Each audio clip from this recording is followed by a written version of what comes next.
চুবানো ও টুস করে ফেলে দেওয়ার হুমকি দেয়া শেখ হাসিনার বিরুদ্ধে মামলা।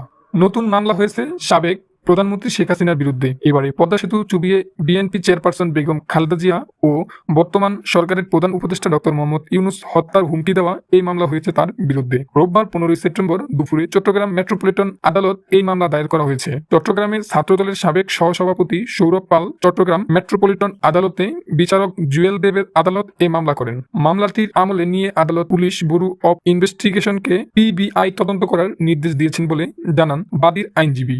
সাবেক প্রধানমন্ত্রী শেখ হাসিনা 2022 সালে 8 মে এক অনুষ্ঠানে বিএনপি চেয়ারপারসন খালেদা জিয়ার সমালোচনা করে বলেন, খালেদা জিয়া বলেছিল জোড়াতালি দিয়ে পদ্মা সেতু বানাচ্ছে, ওখানে চড়া যাবে না, ভেঙে পড়বে। এর সাথে যুক্ত ছিল তার দোসররাও। তাদেরকে কি করা উচিত? পদ্মা সেতুতে নিয়ে গিয়ে পদ্মা নদীতে টুস করে ফেলে দেওয়া উচিত। ডক্টর ইউনূসকে নিয়েও সমালোচনা করেছিল হাসিনা। বলেছিলেন, যিনি একটি এমডি পদের জন্য পদ্মা সেতুর মতো প্রকল্পের টাকা বন্ধ করেছে, তাকেও পদ্মা নদীতে নিয়ে দুটি চুবানি দিয়ে উঠিয়ে নেওয়া উচিত, মরে যাতে না যায়। পদ্মা নদীতে চুবুনি দিয়ে সেতুতে তুলে দেওয়া উচিত, তাহলে যদি এদের শিক্ষা হয়। গত 5 আগস্ট বৈষম্য বিরোধী ছাত্র আন্দোলনের মুখে পদত্যাগ করে দেশ ছাড়েন শেখ হাসিনা। এরপর গত 8 আগস্ট ডক্টর মোহাম্মদ ইউনূসের নেতৃত্বে গঠিত হয় অন্তর্বর্তী সরকার।